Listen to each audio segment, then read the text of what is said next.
আমার বসত আছে এদ্দুর, ব্যাংকে টাকা পয়সা আমার আছে এত, আমার জমি আছে এদ্দুর, এই যা আছে আমার, আপনি আমার এই হিসাব করে দেন আমার উপরে কোরবানি ওয়াজিব কিনা। এটা উচিত না? একজন মানুষের উচিত কিনা একজন আলেম থেকে জিজ্ঞেস কর? না, আমরা এটাকে মনে করছে খামখেয়ালি। মনে করলে কোরবানি করে, মনে করলে করে না, যার মনে কয় তার করে। ফুদ বিদেশ টাকা কামাই করে, তার কাছে 1 লাখ 2 লাখ 10 লাখ টাকাও আছে, এইতে বাইক টাকা পাঠাইছে, টাকা 30,000 বাপমার নামে বা একজনের নামে কোরবানি দিছে গড়ে। আমগো বাইক তো কোরবানি হইছেই, আমগো বাইক বুঝি কোরবানি হইলেই সারছে। তোমার উপরে যে কোরবানি ওয়াজিব, এটা বুঝি তোমার বাপের নামে দিলে কোরবানি আদায় হবে? আমার আব্বার লুঙ্গি আব্বাই ফিনছে দেখে আমার আর লুঙ্গি ফিন্দন লাগতো না নাকি? আমি তখন আপেন ফিনলে সারব বলে? অসংখ্য প্রবাসী ছেলে এই খামখেয়ালি করে, তার নিজের কোরবানিটা আদায় করে না, অথচ সে নিশ্চিত গুনাহগার, কোরবানি আদায় না। দুইজনেই নবীনগরে মনে করেন দোকানদারি করে, 2 ফুট, এখনো ভিন্ন হইছে না, দুজনেরই কামাই আছে, দুজনেই টাকা পয়সা রোজগার করে, 1-2 লাখ টাকা দুজনের কাছেই ব্যবসার পণ্য আছে, মাল এবং জমাও আছে, পুঁজি আছে, তো দুজনের উপরেই তো কোরবানি ওয়াজিব, 2 ছেলের উপরেই কোরবানি ওয়াজিব। তারা ওই 2 জনে মিল্লা 15,000 করে 30,000 টাকা দিয়া বাপের হাতে দিছে, আপনার নামে কোরবানি দেন, গোস্ত সবাই মিল্লা খাবো। এটা কি গোস্ত খাওয়ার কথা? গোস্ত তো সারা বছরই মানুষে খায়। তো কোরবানির ইবাদত এই 2 ছেলের উপরেই তো কোরবানি ফরজ, আরে ওয়াজিব। তো এদের কোরবানি কই আদায় হলো বলেন? বাপের নামে কোরবানি দিলেন, বাপের কোরবানি না হইছে, এটা ঠিক আছে, সওয়াব হইব যে বাপের খেদমত করছে সন্তান, তো বাপের খেদমত তো সারা বছরই করতে হয়, তো এখনো করবেন। একজন সন্তান কি মা বাপকে সারা বছর যখনই দরকার লাগে, যে সৎ সন্তান সে কি বাবা মারে টাকা দেয় না? তো এই সময়ও দিছে, কিন্তু এই কারণে তোমারটা বাদ পড়বে কেন? তোমারটা বাদ পড়বে কেন? তোমার বাবার কাপড় চোপড় কিনলে কি তোমার কাপড় চোপড় লাগে না? তোমার বাবার ডাক্তার দেখাইলে কি তোমার বাচ্চাদের ডাক্তার দেখাও না? এই জন্য দয়া করে আপনারা এটা বুঝবেন। আমি এক কথায় বললাম, যেই মহিলার কাছে স্বর্ণ আছে, কিছু স্বর্ণ অল্প, 1 বড়ি হোক, আধা বড়ি হোক, লগে যদি রূপাও থাকে কিছু, অথবা টাকা আছে, মহিলার টাকা, এই মহিলার কাছে জমানো 10,000 20,000 টাকা আছে, তাহলে এই 2টা মিলাইয়া, এই যে কিছু স্বর্ণ আর ওই যে টাকাটা, মহিলার যে টাকা, এই 2টা মিলাইলে যদি ওই 52.5 বড়ি মানে 84,000 টাকা হয় ঈদের দিন, তাহলে নিঃসন্দেহে এই মহিলার উপরে কোরবানি ওয়াজিব, এই মহিলারও কোরবানি আদায় করতে হবে।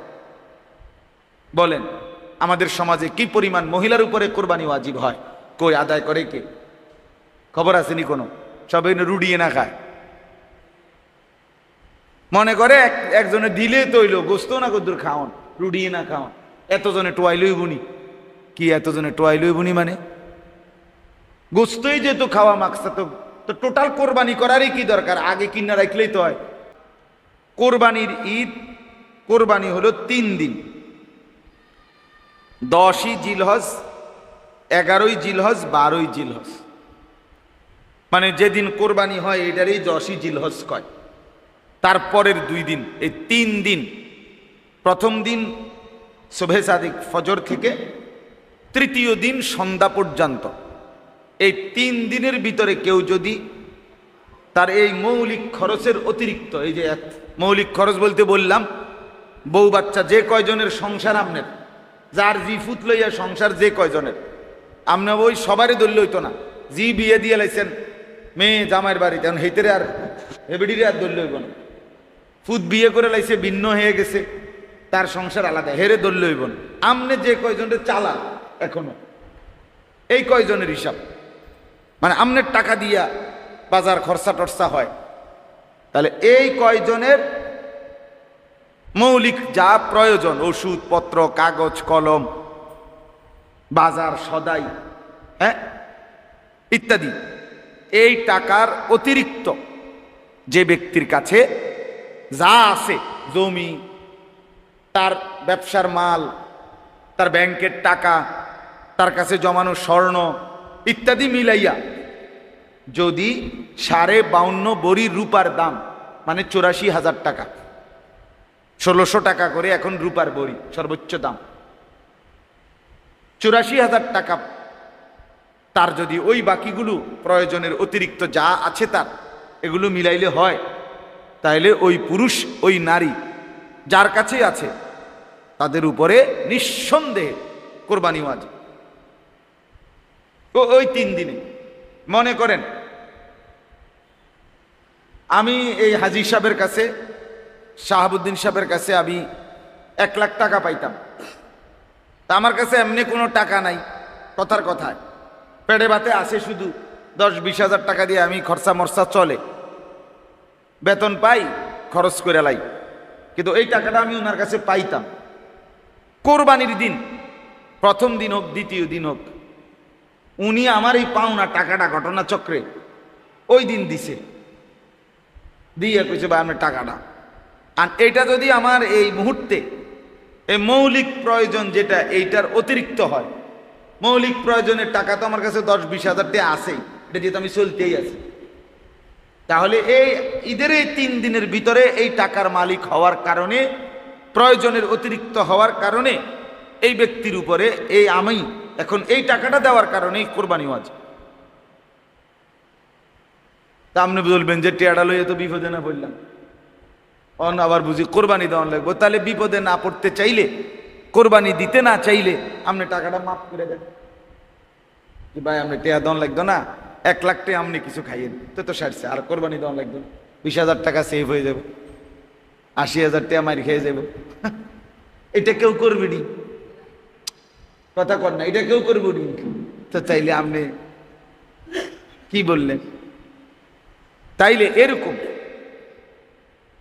কোরবানি, হজ এটা ফরজ এবং ওয়াজিব, এটা আপনি বোঝেন না বললে ফিডার থেকে মাফ পাবেন না। আপনি বোঝেন নাই কেন? আপনি বাংলা কথা বোঝেন না আপনি? আচ্ছা আমি যে এখন বলছি আমার কথাটা বুঝছেননি আপনার, তো এতে আপনি বোঝেন না কি? আপনি মাদ্রাসায় পড়েন নাই আর কি, কিন্তু এখন আমার এই বাংলা কথাটা বোঝেন নাই, তো এইটা বুঝে নিবেন। এটার জন্য একবার দাওরা পাশ করতেই হবে, টাইটেল পাস করুন লাগবে, মাস্টার্স পাস করতে হবে, এটা তো জরুরি না। শরীয়তের মাসআলা আপনার দায়িত্ব বুঝে নেওয়া, যে হুজুর আমার বসত আছে এদ্দুর, ব্যাংকে টাকা পয়সা আমার আছে এত, আমার জমি আছে এদ্দুর, এই যা আছে আমার, আপনি আমার এই হিসাব করে দেন আমার উপরে কোরবানি ওয়াজিব কিনা। এটা উচিত না? একজন মানুষের উচিত কিনা একজন আলেম থেকে জিজ্ঞেস কর না? আমরা এটাকে মনে করছে খামখেয়ালি, মনে করলে কোরবানি করে, মনে করলে করে না, যার মনে কয় তার করে। ফুদ বিদেশ টাকা কামাই করে, তার কাছে 1 লাখ 2 লাখ 10 লাখ টাকাও আছে, এইতে বাইক টাকা পাঠাইছে, টাকা 30,000 বাপমার নামে বা একজনের নামে কোরবানি দিছে ঘরে, আমগো বাইক তো কোরবানি হইছেই, আমগো বাইক বুঝি কোরবানি হইলেই সারছে। তোমার উপরে যে কোরবানি ওয়াজিব, এটা বুঝি তোমার বাপের নামে দিলে কোরবানি আদায় হবে? আমার আব্বার লুঙ্গি আব্বাই ফিনছে দেখে আমার আর লুঙ্গি ফিন্দন লাগতো না নাকি? আমি তখন আপেন ফিনলে সারবে বলে? অসংখ্য প্রবাসী ছেলে এই খামখেয়ালি করে, তার নিজের কোরবানিটা আদায় করে না, অথচ সে নিশ্চিত গুনাহগার, কোরবানি আদায় না। দুইজনেই নবীনগরে মনে করেন দোকানদারি করে, 2 ফুট, এখনো ভিন্ন হইছে না, দুজনেরই কামাই আছে, দুজনেই টাকা পয়সা রোজগার করে, 1-2 লাখ টাকা দুজনের কাছেই ব্যবসার পণ্য আছে, মাল এবং জমাও আছে, পুঁজি আছে, তো দুজনের উপরেই তো কোরবানি ওয়াজিব, 2 ছেলের উপরেই কোরবানি ওয়াজিব। তারা ওই 2 জনে মিল্লা 15,000 করে 30,000 টাকা দিয়া বাপের হাতে দিছে, আপনার নামে কোরবানি দেন, গোস্ত সবাই মিল্লা খাবো। এটা কি গোস্ত খাওয়ার কথা? গোশত তো সারা বছরই মানুষে খায়, তো কোরবানির ইবাদত এই দুই ছেলের উপরেই তো কোরবানি ফরজ, আরে ওয়াজিব। তো এদের কোরবানি কই আদায় হলো বলেন? বাপের নামে কোরবানি দিলেন, বাপের কোরবানি না হইছে এটা ঠিক আছে, সওয়াব হইব যে বাপের খেদমত করছে সন্তান, তো বাপের খেদমত তো সারা বছরই করতে হয়, তো এখনো করবেন। একজন সন্তান কি মা বাপকে সারা বছর যখনই দরকার লাগে, যে সৎ সন্তান সে কি বাবা মারে টাকা দেয় না? তো এই সময়ও দিছে, কিন্তু এই কারণে তোমারটা বাদ পড়বে কেন? তোমারটা বাদ পড়বে কেন? তোমার বাবার কাপড় চোপড় কিনলে কি তোমার কাপড় চোপড় লাগে না? তোমার বাবার ডাক্তার দেখাইলে কি তোমার বাচ্চাদের ডাক্তার দেখাও না? এই জন্য দয়া করে আপনারা এটা বুঝবেন। আমি এক কথায় বললাম, যেই মহিলার কাছে স্বর্ণ আছে, কিছু স্বর্ণ অল্প, এক বড়ি হোক আধা বড়ি হোক, লগে যদি রূপাও থাকে কিছু, অথবা টাকা আছে, মহিলার টাকা, এই মহিলার কাছে জমানো 10,000 20,000 টাকা আছে, তাহলে এই দুইটা মিলাইয়া, এই যে কিছু স্বর্ণ আর ওই যে টাকাটা, মহিলার যে টাকা, এই দুইটা মিলাইলে যদি ওই 52.5 বড়ি মানে 84,000 টাকা হয় ঈদের দিন, তাহলে নিঃসন্দেহে এই মহিলার উপরে কোরবানি ওয়াজিব। এই মহিলারও কোরবানি আদায় করতে হবে। বলেন আমাদের সমাজে কি পরিমাণ মহিলার উপরে কোরবানি ওয়াজিব হয়? কই আদায় করে কে? খবর আসেনি কোনো? সবাই রুডিয়ে না খায়, মনে করে একজনে দিলে তৈল গোস্ত না কদ্দুর খাওন, রুডিয়ে না খাওন, এতজনে টোয়াইলই বুনি। কি এতজনে টোয়াইলই বুনি মানে? গোস্তই যেহেতু খাওয়া মাকসা, তো টোটাল কোরবানি করারই কি দরকার? আগে কিনা রাখলেই তো হয়। অথচ কোরবানি তো একটি ইবাদত, আলাদা বিষয়। রাসূলুল্লাহ সাল্লাল্লাহু আলাইহি ওয়াসাল্লাম বলেন, মান যাবাহা ক্বাবলা আস-সালাহ, যে ব্যক্তি কোরবানির দিন নামাজ পড়ার আগে, ঈদের নামাজ জবাই করে ফেললো প্রাণীটা,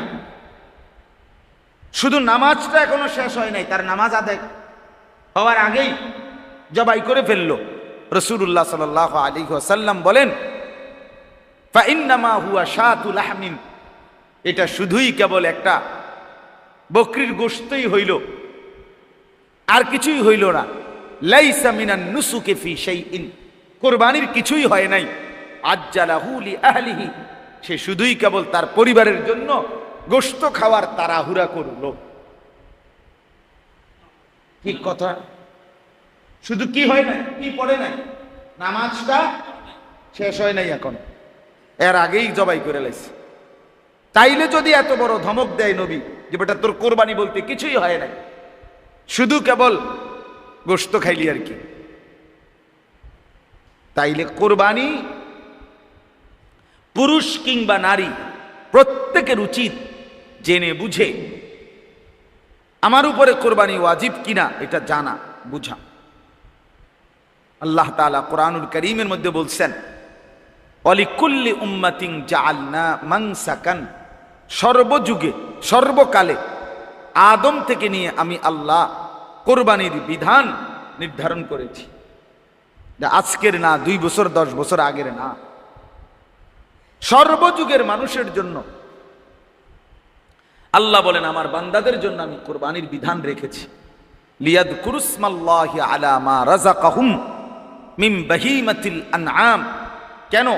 আল্লাহ তাআলা বলেন আমি চাই আমার বান্দা আমার দেওয়া হালাল চতুষ্পদ জন্তু জবাই করার সময় আমার নাম নিবে, আমার স্মরণ করবে, বিসমিল্লাহ আল্লাহু আকবার বলবে, এটা শুনবার জন্য আমি কোরবানির বিধান দিয়েছি, গোশত খাওয়ার জন্য। লিয়াযকুরুসমাল্লাহ, আমার জিকিরের জন্য দিছি বেটা। গোশত তো তোর বেটা নাফরমান, আমি তো প্রত্যেক দিনে খাবাই বেটা। গরুর গোশত কি পৃথিবীতে কোনো আশ্চর্য কিছু? খাসির গোশত কি পৃথিবীর কোনো আশ্চর্য কিছু যে এটা কোনো দিন মানুষ দেখে নাই? প্রতি বছর কোরবানির দিন শুধু মানুষে গোশত দেখে, এমন কিছু এটা বলেন? তাইলে বরং এটা তো ইবাদত, এটা ইবাদত। এটা আল্লাহর হুকুম, এটা ওয়াজিব।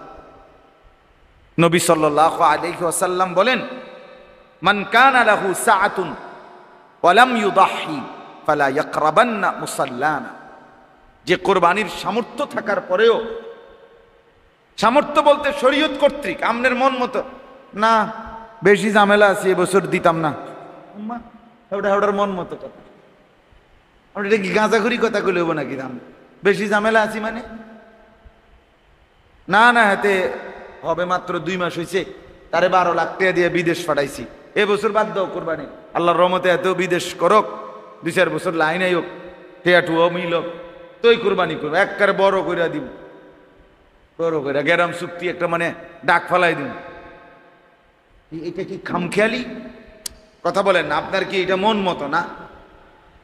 মন মতো। ঝামেলায় থাকলে জোহরের নামাজ ফরন লাগে না, কথা বলেন না কেন? আরে ঝামেলায় থাকলে জোহরের নামাজ পড়তে হয়, ঘুমে থাকলে আসরের নামাজ ফরন লাগে না। তো তাহলে ফরজ ইবাদত বুঝি আমনের খামখেয়ালি।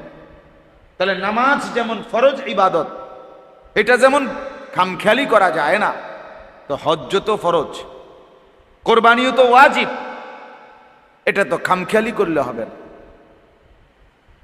আল্লাহ তাআলা কোরআনুল কারীমের মধ্যে এই জন্য বলছে যে আমি তো এটা নতুন দেই নাই বেটা, সর্বযুগে ছিল। ওয়ালিকুল্লি উম্মাতিন, আদম আলাইহিস সালাম থেকে নিয়ে মুহাম্মদ সাল্লাল্লাহু আলাইহি ওয়াসাল্লামের উম্মত, মানে আমরাই শেষ উম্মত, আমাদের পরে আর কোনো জাতি আসবে না, তার মানে কিয়ামত পর্যন্ত। আদম থেকে নিয়ে কিয়ামত পর্যন্তের জন্যই আমি আল্লাহ কোরবানির হুকুম নির্ধারণ করেছি। তাহলে এইটাকে বাদ দেওয়ার সুযোগ নেই, মুসলমান বাদ দিতে পারবেন। আমাদের সমাজে খুব বেশি খামখেয়ালি, যতজনের উপরে কোরবানি ওয়াজিব হয় অতজনে দেন। বাড়ি চুক্তি একজন দিলে, মানে কামাই করে যতজন, এবং সেই কামাইয়ের মধ্যে যার কাছে অতিরিক্ত এই টাকাটা আছে, বললাম যে এখনকার এটা কম বেশ হইতে পারে, 84,000 টাকা ফিক্সড না, রূপার দাম বাড়ে কমে উঠানামা করে, কখনো 1350, কখনো 1400, কখনো আরো নামে 2700 টাকাও হয় রূপার বড়ি, কখনো কখনো 47-48,000 টাকাই কি হয়ে যায়, 50,000-এর নিচে প্রয়োজনের অতিরিক্ত যার কাছে আছে তার উপরেই কোরবানি ওয়াজিব। আপনি 2 লাখ টাকার গরু কোরবানি দিতে হবে জরুরি না, কিন্তু কোরবানি আদায় করতে হবে। আপনি 10,000 টাকার খাসি দিয়েই কোরবানি দেন, অসুবিধা কি? এটা তো আল্লাহর হুকুম, এটা তো বেড়াগিরি না, এটা ফুডাঙ্গিরি মারনেরও কিচ্ছু না, বড়াই করার কিচ্ছু না। যে আমরা 3 জনের উপরে কোরবানি হইছে ওয়াজিব, এখন 40,000 করে দিতাম গেলে আপনার 3 জনের এত টাকাও হবে না।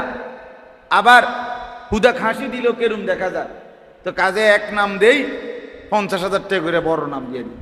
আপনি বড় নাম দিলে কি লাভ হইল? বাকি 2 জনের কোরবানি,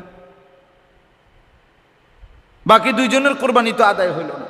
আর নবী সাল্লাল্লাহু আলাইহি সাল্লাম বলেন, যে কোরবানি আদায় করে নাই অথচ সামর্থ্য ছিল, সে যেন নামাজে না আসে।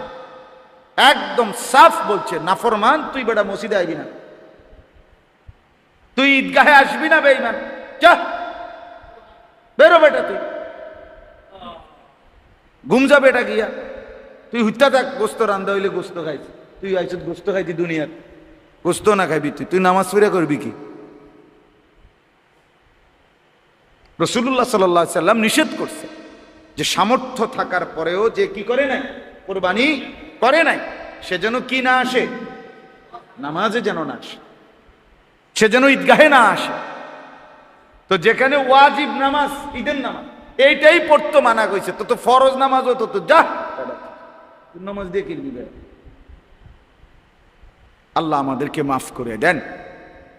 এই জন্য কোরবানি একটি প্রাচীন ইবাদত, আল্লাহর পছন্দের ইবাদত। পৃথিবীর প্রথম আদম আলাইহিস সালামের জামানাতে আল্লাহ তাআলা কোরবানির বিধান চালু করেছে। কোরবানি কেন চালু করবে? কোরবানির মাধ্যমে মুমিনের পরীক্ষা হয়। কোরবানির মাধ্যমে মুসলমান পরিচয় দেওয়ার পরে কোরবানি দিয়ে কে আল্লাহকে ভয় করে আর কে নফসের গোলামি, শয়তানের গোলামি, মনের ইচ্ছার গোলামি করে, এটা পার্থক্য। এজন্য কোরবানির দ্বারা তাকওয়ার পরীক্ষা হয়।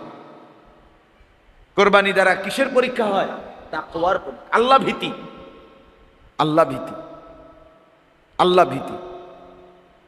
কোরবানি থেকে আল্লাহ তাআলা তাকওয়া যাচাই করে, গোশত না, রক্তও না, তাকওয়া। যার তাকওয়া আছে, আল্লাহকে ভয় করে কোরবানি করছে, আল্লাহর মহব্বতে দিচ্ছে, আল্লাহ তাআলা তারটাই কবুল করে। এই কোরআনের আয়াতটা আমি পড়ছি আপনাদের সামনে, দেখেন, একটু শোনেন। 6 নম্বর পারা, 5 নম্বর সূরা, সূরা মায়েদা। এই সূরার 27 নম্বর আয়াত। আল্লাহ তাআলা বলতেছেন, ওয়াতলু আলাইহিম নাবা আবনাই আদামা বিল হক।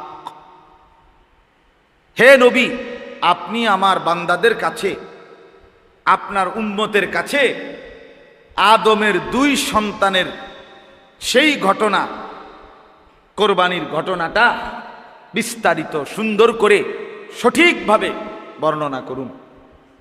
তাইলে তারা বুঝবে কোরবানির মূল উদ্দেশ্য কি। ওই ঘটনাটা বললেই তারা বুঝে ফেলবে। তাইলে বোঝা গেল আল্লাহ তাআলা কোরবানির ঘটনা শুরু করায় দিছেন, নবীজিকে শুনাইতে বলছেন সেই আদম আলাইহিস সালামের জামানার ঘটনা। আদম আলাইহিস সালামের 2 পুত্র বিবাহ নিয়া, আমি সংক্ষেপে বলতেছি, শুধু বিবাহ নিয়ে ঝগড়া লাগছে, বোনের বিবাহ নিয়ে। এই ঝগড়ার পরিণতিতে এই বোনটাকে কে বিয়ে করবে এটা সিদ্ধান্তের জন্য আল্লাহ তাআলা হুকুম তো দিছেন, আদম আলাইহিস সালামও বলছেন, কিন্তু একটা ছেলে কাবিল মানতেছে না। সে আল্লাহর হুকুমও মানে না, বাপের হুকুমও মানে না। তখন আল্লাহ তাআলা বলছে, ঠিক আছে আদম, নগদ পরীক্ষা হোক। তো এই পরীক্ষার জন্য উভয়কে বলো তাদের প্রিয় বস্তু আল্লাহর রাস্তায় কোরবানি করতে, সমর্পণ করতে। তখন ছিল নিয়ম, আমাদের প্রিয় নবী সাল্লাল্লাহু আলাইহি ওয়াসাল্লাম তিনি তো কোরবানির জন্য নির্ধারিত প্রাণী নির্ধারণ করে দিয়েছেন। পূর্বের জামানায় কোরবানি ছিল নিজের উৎকৃষ্ট বস্তু, নিজের কাছে যেটা সবচেয়ে প্রিয় জিনিস, এরকম কিছু কোনো উঁচু জায়গায়, টিলা, পাহাড়, এমন কোনো জায়গায় রেখে আসা আল্লাহর জন্য, এইটাই ছিল কোরবানি। আর তখন আল্লাহর পক্ষ থেকে কুদরতি আগুন আইসা যেই কোরবানিটা, মানে যারটাকে জ্বালাইয়া দিত তারটাই গ্রহণ হইত, আর যারটা জ্বালাইতো না, পড়ে থাকতো যেমনেটা এমনে, তারটা পরিত্যক্ত, বাতিল, নগদ পরীক্ষা হয়ে যাইত, নগদ চিহ্নিত হইত। তো আদম আলাইহিস সালামও তার 2 ছেলেকে বললেন, হাবিল কাবিলকে, তারা 2 জনও বললেন যে তোমরা তোমাদের প্রিয় জিনিস আল্লাহর রাস্তায় কোরবানি করো। এই প্রথম কোরবানির হুকুম। হাবিল সে বকরি চড়াইত, সে সবচেয়ে উত্তম উৎকৃষ্ট একটি দুম্বা বা বকরি, সেটা সে আল্লাহর জন্য সমর্পণ করলো, কোরবানি করলো। মানে ওই পাহাড়ের নির্দিষ্ট উঁচু জায়গায় নিয়ে রেখে আসলো, বাইন্দা আসলো। আর কাবিল কৃষি কাজ করত, এই ধান গম এগুলো ফসল ফলাইতো। তো সে এগুলোর থেকে পচা, চিড়া, নষ্ট এরকম এক ফোজা নিয়া আপনার ওই পাহাড়ের উপরে রাইখে আসছে। তো আল্লাহ তাআলার পক্ষ থেকে হাবিলের কোরবানি, বকরি বা দুম্বা জ্বালায়া দিছে, আর অটটা যথাস্থানে পড়ে রয়েছে। তো প্রমাণ হয়ে গেছে যে একজনের কোরবানি কবুল হলো, আরেকজনের কোরবানি কি হলো। এই জন্য মনে রাখতে হবে বাবা, প্রতি বছর কোরবানি তো হয়, আপনিও করেন, আমিও করি, গোস্তও খায় সবাই, জোশও হয়, রুটিও খায়, হাতও মোছেন, সবই ঠিক আছে, কিন্তু আসমানে সবাইটা পৌঁছে না। ওই যে আল্লাহ পরিষ্কার বলছে, অতএব গোশত খাওয়া হয় সবারই, কিন্তু কবুল এটা আল্লাহ তাআলার ফয়সালা, গ্রহণ করা আল্লাহই নেন নির্ধারিত শর্তের ভিত্তিতে।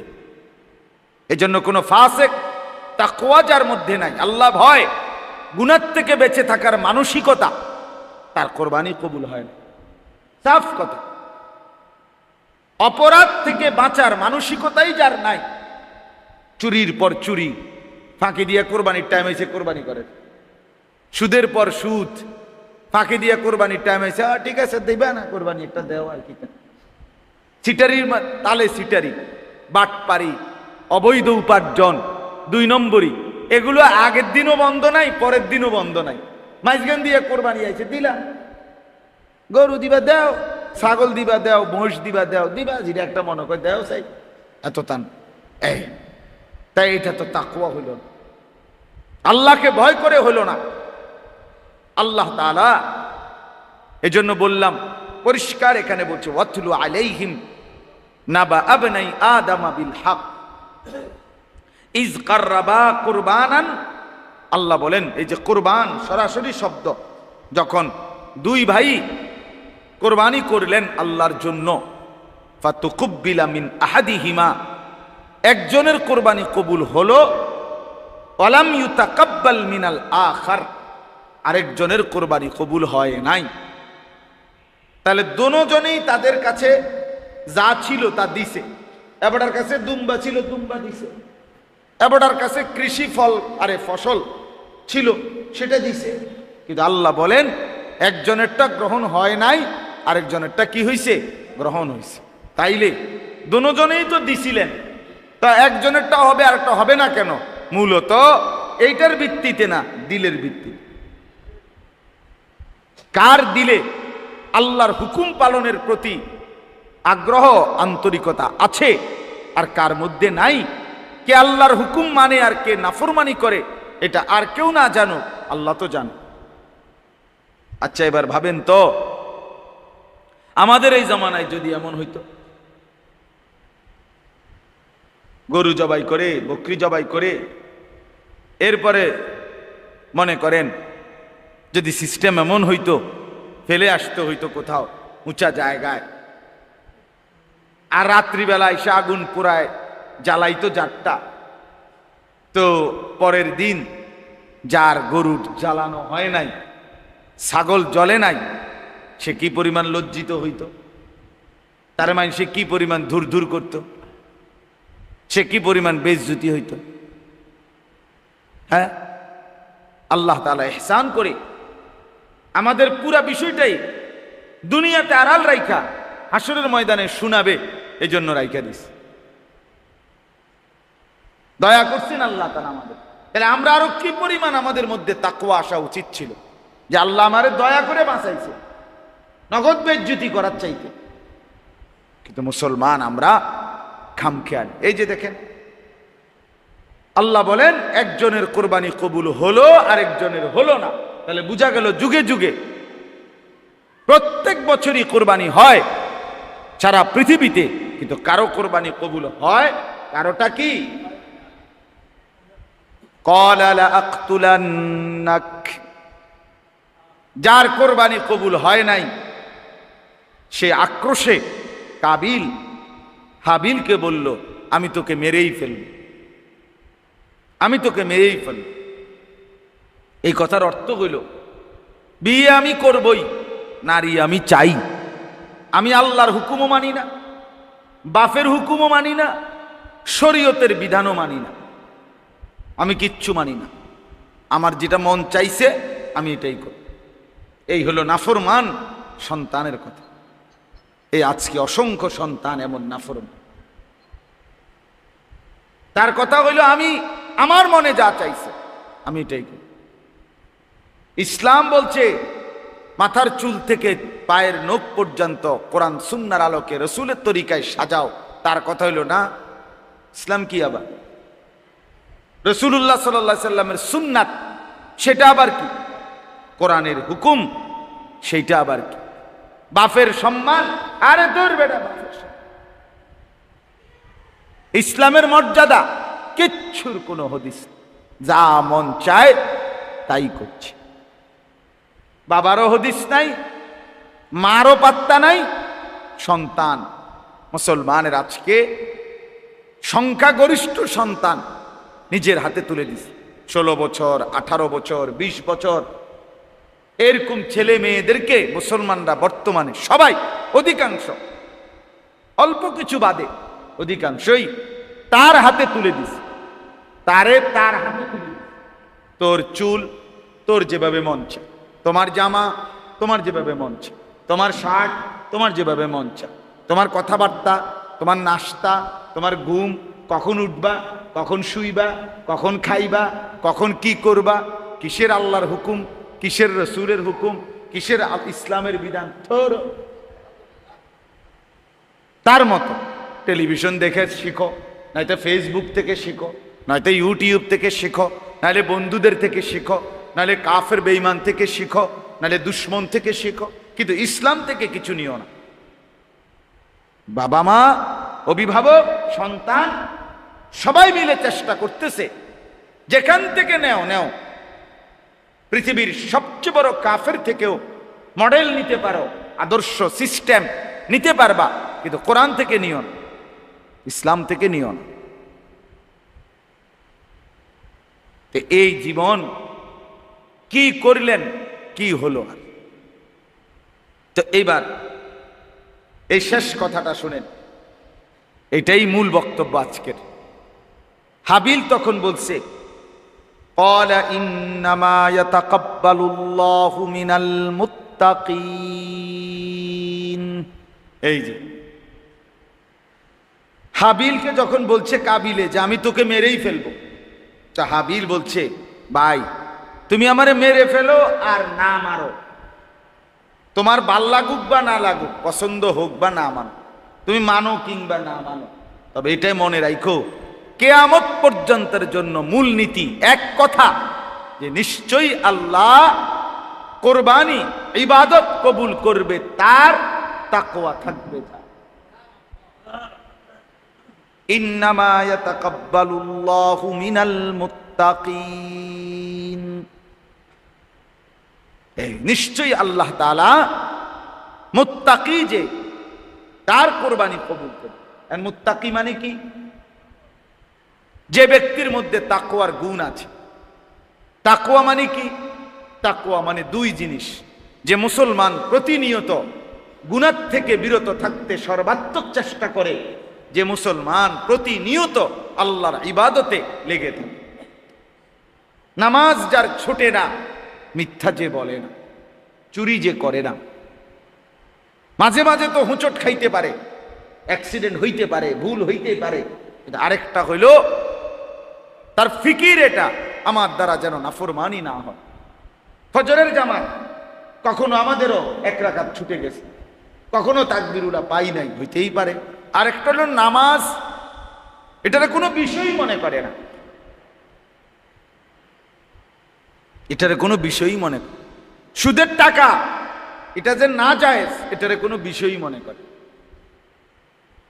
টেলিভিশনে নাচ গান দেখা, তার বউ বাচ্চা তার ঘরে, এটা যে একটা গুনাহ পাপ, আচ্ছা 20 বছর ধরে এবার এটারে কিছুই মনে করেন।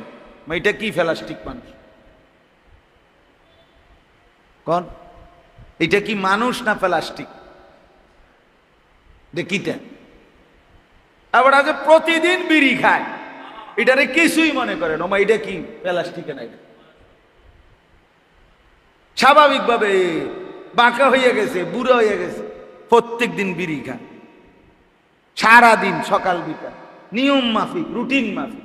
একবারে মনে জন্য ডাক্তারের প্রেসক্রিপশন চাইয়া চাইয়া বিড়ি খায়। ডাক্তারে যেভাবে কইয়ে দিছে যে সকালে একটা, দুপুরে একটা, রাইতে একটা, এইভাবে মনে হয় যেন একটা প্রেসক্রিপশন চাইয়া খান। এটা কি বলেন? এটা কি ধরনের মুসলমান?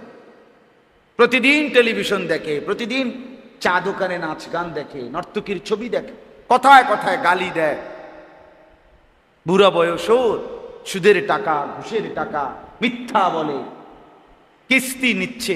আহা, আস্তাগফিরুল্লাহ, আস্তাগফির। এই মানুষটার কুরবানি কিভাবে কবুল হবে? ইবাদত কিভাবে কবুল হবে? শুধু কুরবানি না মিয়া, ইবাদত কবুলের জন্য তাকওয়া হওয়া শর্ত। এই জন্য হাবিল বলে দিচ্ছে, ইন্নামা ইয়াতাকাব্বালুল্লাহু, নিশ্চয়ই আল্লাহ কবুল করে থাকেন। এখানে এই শব্দটা, কুরবানি এই শব্দটা শুধু ফিক্সড করা নাই, নিশ্চয়ই আল্লাহ ইবাদত কবুল করে থাকেন মিনাল মুত্তাকিন, যারা মুত্তাকি তাদের থেকে।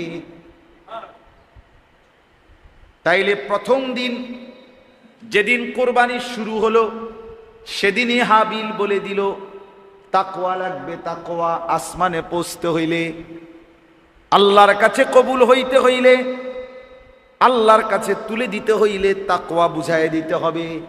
তাকওয়া মানে গুনাহ থেকে বেঁচে আছেন কিনা, নেক আমলে অভ্যস্ত কিনা, আল্লাহকে ভয় করেন কিনা।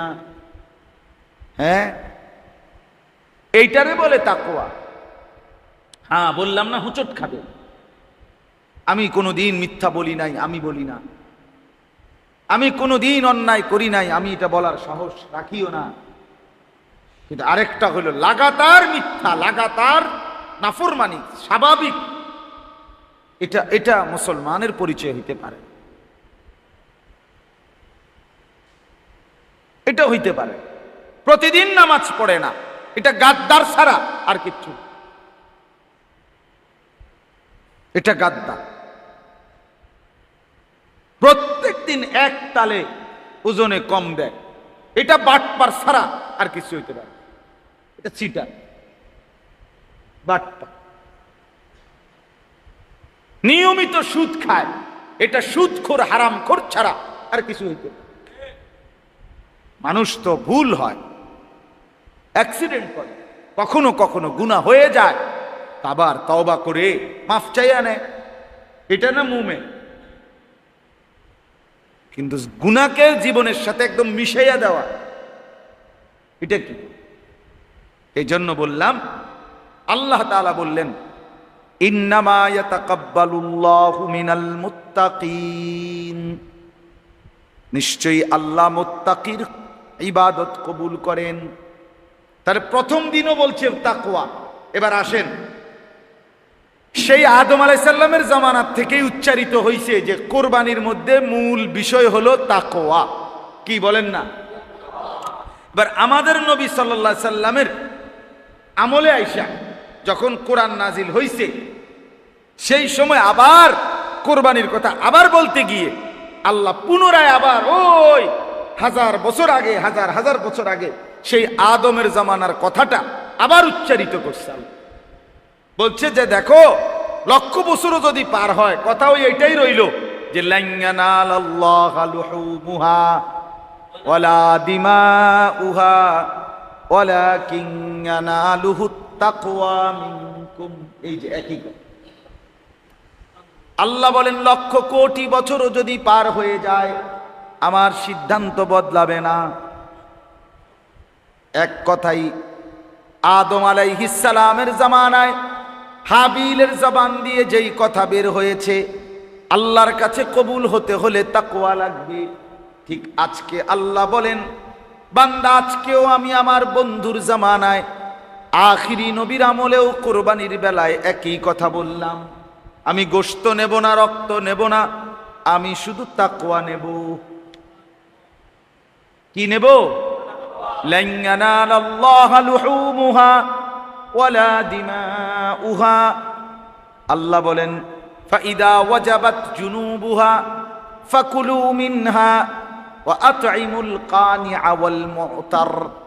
আল্লাহ বলে তোমার কোরবানির প্রাণী জবাই করার পরে যখন কাত হয়ে পড়ে, মানে রক্ত বেরিয়ে পড়ে, যখন একেবারে নিস্তেজ হয়ে যায়, এবার চামড়া ছিলে, ফাকুলু মিনহা, গোশতগুলো তুমি খেয়ে নাও, ওয়া আতঈমুল কানিআ ওয়াল মুতার, এবং অভাবী দুস্থ অসহায়কেও খাওয়াও। আল্লাহ বলে তোমরাই খাও। এবার যদি বান্দা বলে রব্বুল আলামিন কোরবানি তো দিছিলাম আপনার জন্য, প্রাণী তো জবাই করেছিলাম আপনার জন্য, অথচ আপনি বললেন পুরা গোশত আমি খেতে, আমার গরিব দুঃখীকে খাওয়াইতে। আপনি কি খাবেন না? আপনি কি কদ্দুর নিবেন না? একটা টুকরা নেন, কদ্দুর নুনডা চান? আপনি লেগেই তো কোরবানি দিছি, আল্লাহর জন্য দিছি না? আমরা কথা বলেন না কেন? তো দিছিলাম তো আল্লাহর জন্য। আল্লাহ তাআলা তখন বলে, না বান্দা, গোশত পুরাটা তুমি নিয়ে নাও, দিল পুরাটা আমি আল্লাহকে দিয়ে দাও। আমি গোশত চাই না বান্দা, আমি দিল চাই, দিল। আমি দিল চাই, দিল। আমি সেজদা চাই, আমি তাকওয়া চাই।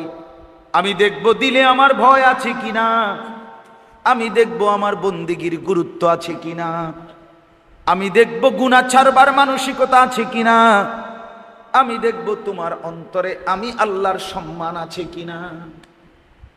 কেন আমি দেখতে চাইছি বান্দা, তোমার গোশত দিয়ে আমি করব কি? এগুলো তো তোমার জন্যই দিছি, যাও খেয়ে ফেলো, পুরাটা তুমি খাও। কোন ব্যক্তি যদি গোশত কোরবানির উত্তম মুস্তাহাব, আল্লাহর হুকুমও এটা যে গরিবকে খাওয়ানো, অসহায়কে খাওয়ানো, আত্মীয় স্বজনকেও দেওয়া, কিন্তু এরপরেও যদি সংসার বড়, চাহিদা বেশি, প্রয়োজন বেশি তার, এই কারণে যদি গোশত সে সামান্য একটু গরিব দুঃখীকে দিছে, কিন্তু বেশি অংশ পরিবারকে নিয়ে খাইছে, এরপরও এটা হারাম হবে না। এটা একদম হারাম না, নাজায়েজ না। ঠিক আছে, খাও, 3 ভাগের 2 ভাগ গোশত তুমিই খাও, 1 ভাগ দাও, আরো কম দিবা গরিব দুঃখীকে, আচ্ছা ঠিক আছে আরো কম দাও, এটাতেও আপত্তি নাই। কিন্তু গুনাহমুক্ত জীবন, এটা আমি শতভাগ চাই। গোশত লইয়া মাথা ব্যথা নাই, বুঝেন নাই কথা? আল্লাহ তাআলার কথা এটা। গোশত কম বেশ হইলে কিচ্ছু হইতো না, আমার এত আপত্তি নাই। মানে বলছিলাম 3 ভাগ করেও, আচ্ছা করো না, ঠিক আছে তুমি একটু বেশি খাও, যাও, নাহলে পুরাটাই খাও, তো তুমি, আমার কোনো আপত্তি নাই বান্দা। কিন্তু নাফরমানি করবা না। গোশত কুটতে কুটতে, হাড্ডি কুটতে কুটতে জোহরের নামাজও চলে গেল, নামাজও চলে গেল, হায় নাফরমান, কিসের কোরবানি দিলা? কোরবানির দিনের জোহরের নামাজে পড়লা না, কোরবানির দিনও আসরের নামাজ পড়লা না, তুমি যে গোশত খাওই না, এটা আর বুঝার বাকি কি? এটা কি মাইকিং করে কইতো? এটা কি আর পোস্টার লাগাইয়া কইতো? হ্যাঁ, এটা আর বুঝার বাকি রয়েছে কিছু? এটা যে গোশত লুবি বলেন না, এটা আর বুঝার কিছু আছে? কিছু রাসূলুল্লাহ সাল্লাল্লাহু আলাইহি সাল্লাম বলছে ঈদের নামাজ এটা কি ওয়াজিব, তো এইটা না পড়া যে কোরবানি দিল, নবী বলছে কিচ্ছুই হয়েছে না। লাইসা মিনান নুসুকে ফি শাইইন, কোরবানি বলতে কিছুই হয় নাই। এখন আমার প্রশ্ন হইল, শোনো, যদি ওয়াজিব নামাজ না পড়া কোরবানি দেয়, তাহলে নবী বলছে এটা কিচ্ছু হয়েছে না তোর কোরবানি। তো যেই নাফরমান ফজরের নামাজ না পড়া কোরবানি দেয়, কি রে নাফরমান? তো এটা তো ফজর নামাজ ফরজ নামাজ, বুঝেন নাই কথা? কোরবানির দিন যে ফজরের নামাজও পড়লো না, এতে বইয়া রইল গরুর লেগা, গরুরও গোসল করা। আরে তুই না গোসল করবি বেকুব বেটা, গরু গোসল করায় কি দিবি?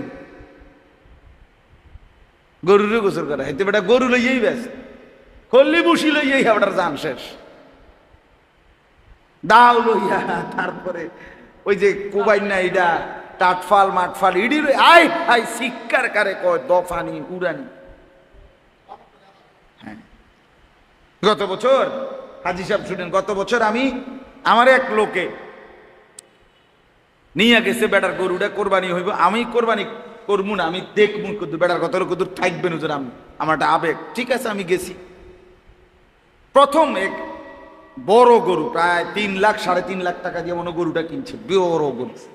এটারে বহুত কষ্ট করে হতাইছে, অনেক লোক লাগাইয়া শোয়াইয়া 2-4 বারে উঠতে গেছে এটা, এরপরে শোয়াইয়া সবাই ধরে লাগছে, এখন ছুরি লাগাইব।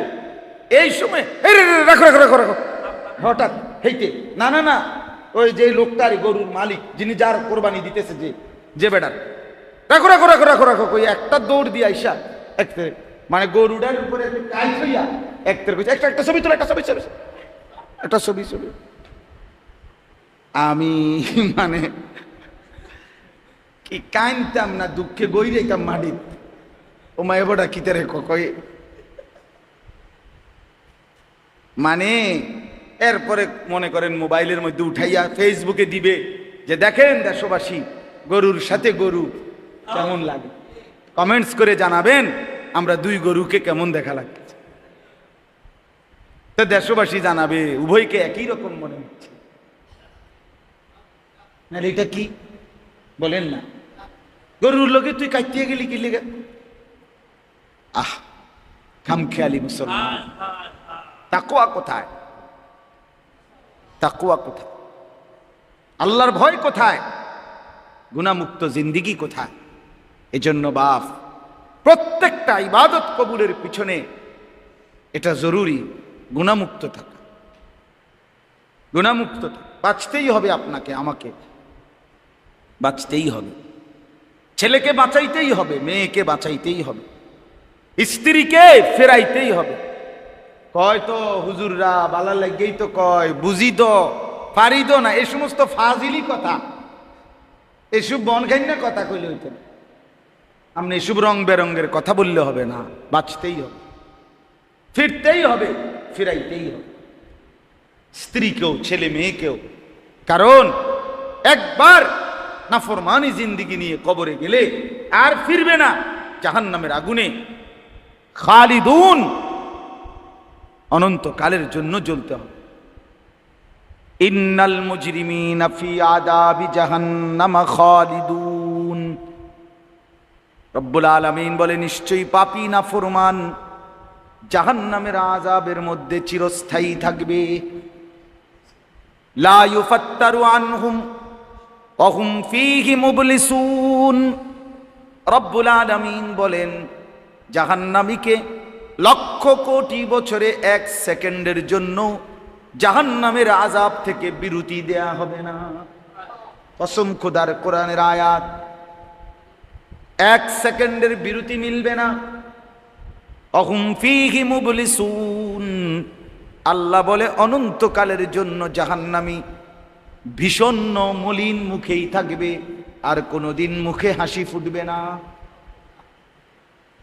চিৎকার করবে আর কাঁদবে আল্লাহ বলবে ওমা যালামনাহুম ওয়ালাকিন কানু হুমুজ জালিমিন আল্লাহ বলবে নাফরমান আমি কিন্তু তোমার উপরে জুলুম করি নাই বরং তুমি নিজেই নিজের উপরে জুলুম করেছো আমি তো হায়াত দিয়েছি সুযোগ দিয়েছি আমি তো দিন দিয়েছি তুমি তো পাত্তা দাও নাই ওয়ানাদাউ ইয়া মালিকু লিয়াকদি আলাইনা রাব্বুক এই শেষ কথাটা শুনেন জাহান্নামী তখন অস্থির হয়ে জাহান্নামের ভীষণ আগুনে পাগল হয়ে সর্বশেষ জাহান্নামের দারোগা ফেরেশতা মালিক তাকে ডাক দিয়ে বলবে হে ফেরেশতা মালিক তুমি আল্লাহকে বলো না আমাকে জীবনের তরে মৃত্যু দিয়ে দিতে আমি আর পারছি না লিয়াকদি আলাইনা রাব্বুক বলো না আমারে শেষ করে দিতে এভাবে দুঃখে দুঃখে জাহান্নামের আগুনে না জ্বালাইয়া আমারে একবারে শেষ করে দিতে বলো আর যেন হায়াত না পাই আর যেন জীবিত না হই পুরে যেন ছাই হয়ে যাই ক্বালা ইন্নাকুম মাকিসুন ফেরেশতা বলবে না নাফরমান এভাবেই থাকতে হবে আল্লাহ আমাদেরকে মাফ করে দেন আনিসুর রহমান আশরাফি ওয়াজ আখেরাতের ফেরিওয়ালা।